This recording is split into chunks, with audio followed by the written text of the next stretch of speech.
Alright guys and girls, I'm really sorry. I'm afraid I'm not really prepared for this intro. I don't quite remotely know what I'm going to do. Just please keep watching for the time being. You're probably not my biggest fan right now. I'm not surprised.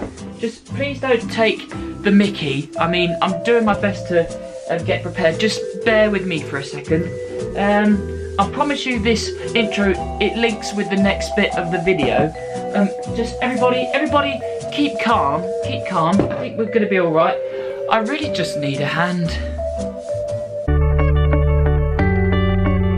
Alright AA gang, let's get down to business. If you look just up here, I've got an overview of my weight loss calorie calculator, my free fat loss video course, as well as my 100+ tips to lose fat and build muscle around your current lifestyle, and my free home weights guide. If you're interested in any of that, there are links to it in the YouTube description. On with the video we go.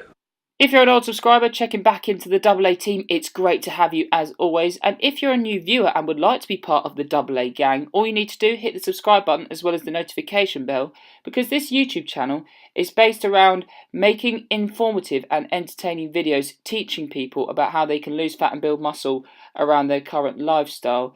And this video you're watching right now usually attracts more new people, so welcome if you are new, just because people like to track other people's journeys, I think.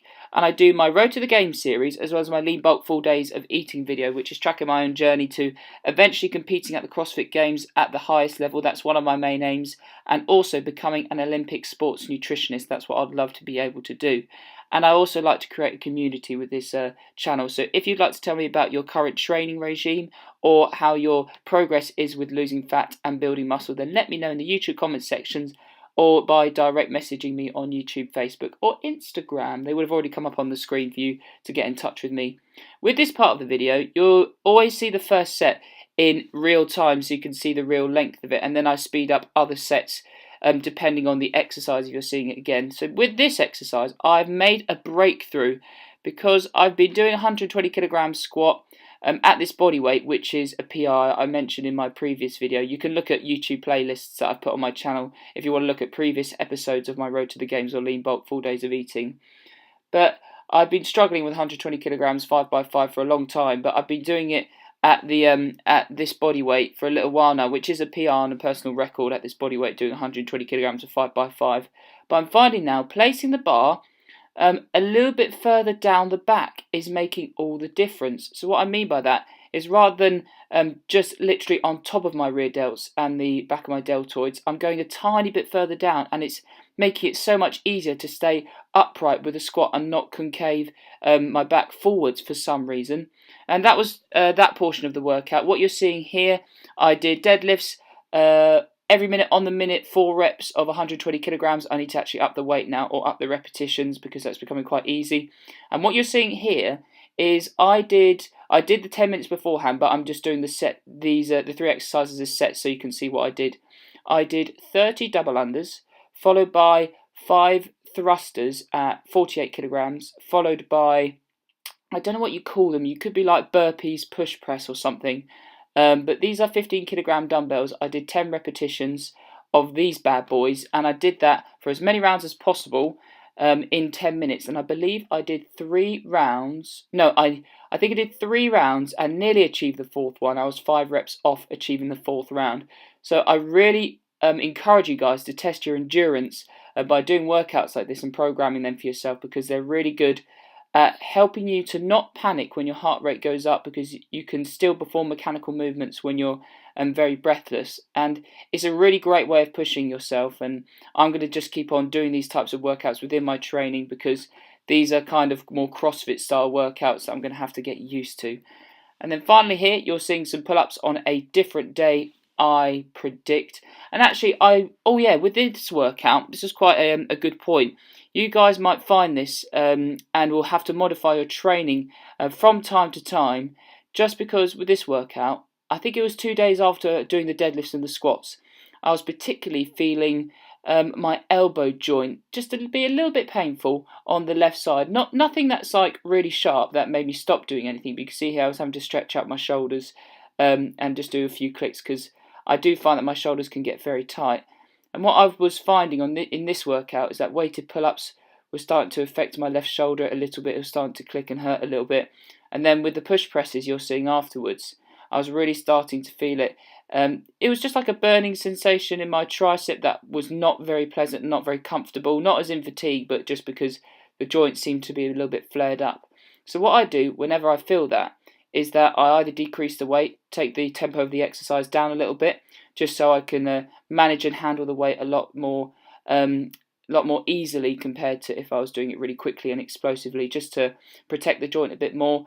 Or I just completely switch up the exercises and do something else which doesn't aggravate the area which is hurting, but it's still building up the muscle tissue around the joint. So basically it's helping to promote recovery. Like to do with the elbow joint, I like to do some more forearm stuff, biceps, triceps.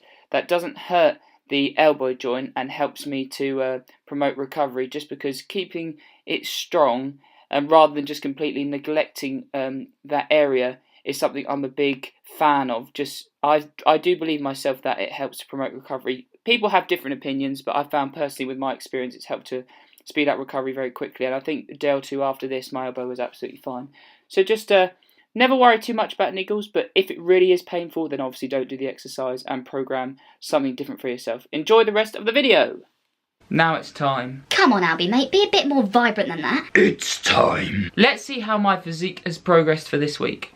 We're going to start off with the epic music as always, and then I'm going to do some more commentary over the top. Here we go. 3, 2, 1.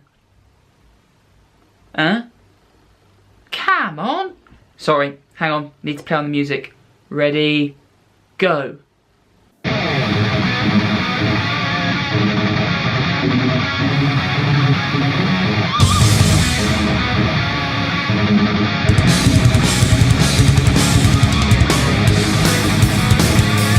Hello, I'd be interested to hear your guys' opinions about certain training interventions you've put into place that's helped to build up specific muscle groups, because I'm still very interested about how you can build up certain muscle groups by implementing exercises and how nutrition changes it and how body composition changes over time by using different and utilising different training styles. That's something that really interests me. But I have found at the moment that with weighted pull-ups and continuing to use a certain weight between 5 kilograms and 10 kilograms, I eventually want to test myself and do more weighted pull-ups, like 15 key and 20 kilogram weighted pull-ups. But I'm finding that's really okay on my elbow joint and actually getting my body used to it.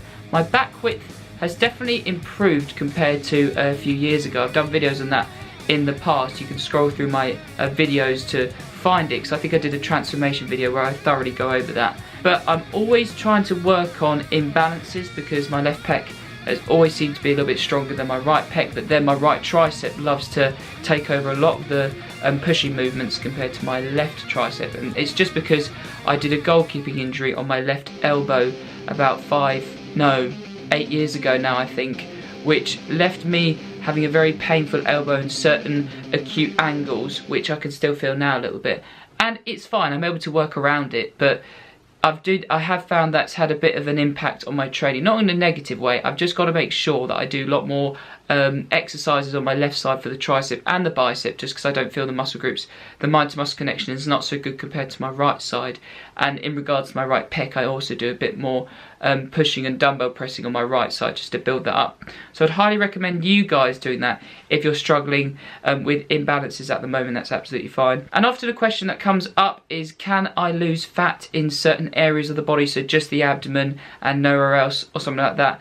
But honestly, with body composition, you can't determine where your body fat is going to be distributed. You can certainly give more volume and give more attention to a certain muscle group to help build the muscle tissue up, definitely, but you can't change where you're going to accumulate body fat if you're bulking or if you're dieting. So I find when I'm starting to increase my weight, I'm very much focused on keeping on doing weighted toes to bar, which is a certain ab movement, and we do in CrossFit, as well as the abs roller, which is like a rolling machine, and it feels like you're ripping your abs apart to help keep developing the muscle tissue as I'm slowly gaining weight. And I'm finding that's really helpful to keep a good looking core section. I don't mean that in an arrogant way, I'm just doing it from a physique point of view, but it also helps to keep the abs very strong at the same time. But I find I accumulate a lot of fat around my glutes, around my hamstrings and my quads. You could be somebody who holds a lot more fat around the abdomen area, unlike myself, and you have quite shredded legs. It's very normal to have different body fat distributions amongst people, so don't worry about that if you're finding, oh, why do I have a certain area that seems to be less defined compared to this person. You can't compare to other people. You just have to work with what you've got and implement training interventions to improve certain muscle groups that you would like to improve. And finally, in this video, I am going to explain to you how I combine physique training and CrossFit training together to make one really cool training program. So the physique side of it, this is something I was more focused on at the very start of my bodybuilding journey in October 2013 when I started consistent training. I was more doing like 3 days a week, 4 day a week, 5 day a week, 6 day a week splits. I was experimenting with all of them to see what I enjoyed, but I was very much focused on building up all the muscle groups for bodybuilding and physique purposes, because I did try an amateur physique competition, which was like a pre-competition before the main event at Body Power, which I didn't get through on, and I was actually quite glad I didn't, because I just felt out of my comfort zone when I did it. But the way I incorporate physique training with CrossFit training is that I usually start with a very good strength compound movement for all my workouts. So that could be a back squat for 3 sets of 5 or 5 sets of 5, keeping the repetitions pretty low, between 3, 5, even as high as 7, with longer rest times to help build up my central nervous system, get it used to moving heavier loads, and so I can use more weight over time. And then I move on to more hypertrophy stuff. So I'm still doing things like incline bench press, doing flat bench press, as well as anything to do with like pull-ups for the back, barbell curls for the biceps, skull crushers for the triceps, to help build up all these muscle groups. And I'm doing, you know, shorter rest times between 8 and 15 repetitions for the hypertrophy stuff. And again, there isn't any specific number you need to be doing. Keeping it very simple, I like to say between about 1 and 7 repetitions is more orientated towards strength, and with longer rest times. Then after that, between 8 and 15 repetitions, that's more hypertrophy rep range, to help really build up muscle tissue and really test the muscular endurance of specific muscle groups, so you can help build up the muscle tissue. And then anything after really 15 repetitions, 20 repetitions, that's when you're more just doing metabolic activity, so you're just raising the heart rate rather than actually building up the muscular endurance of specific muscle groups to help increase muscle tissue. So I do a bit of strength to help build up my central nervous system to get stronger, and I get stronger with these sets afterwards that are the more hypertrophy rep ranges. That's really more to help build up muscle tissue, but I will get stronger at the same time. And then I also incorporate the CrossFit style stuff afterwards. So that's where I did, like, for example, earlier on in the video, the 10-minute timer was on, and I did the rounds of stuff with the skipping rope, as well as the burpees and the thrusters. So again, that's more explosive movement, more a metabolic activity. And I don't always do strength, hypertrophy, then CrossFit in that order. I sometimes switch up the order, and I am going to be joining a CrossFit box eventually, so I might separate the training of CrossFit and strength training a little bit more into 2 sessions eventually. That is the aim. Building up strength and muscle tissue is so necessary alongside CrossFit and any sport in order to protect your joints in particular, be more explosive, have more power, agility, help build up these skill sets so you can perform better in these sports that you're into. For me, it's CrossFit, but I've worked with some footballers, some powerlifters, and it's really interesting to be able to program something for a powerlifter, so you work a bit on plyometrics to increase explosiveness, but you're more basing it around improving strength. But then somebody like a footballer, you incorporate more maybe shuttle runs and touching cones on an agility course to improve agility, the ability to change direction very quickly. It's all pretty cool. Hope you guys enjoyed this video. Make sure you smash the like button, join the AA gang, and I look forward to seeing you in my next video.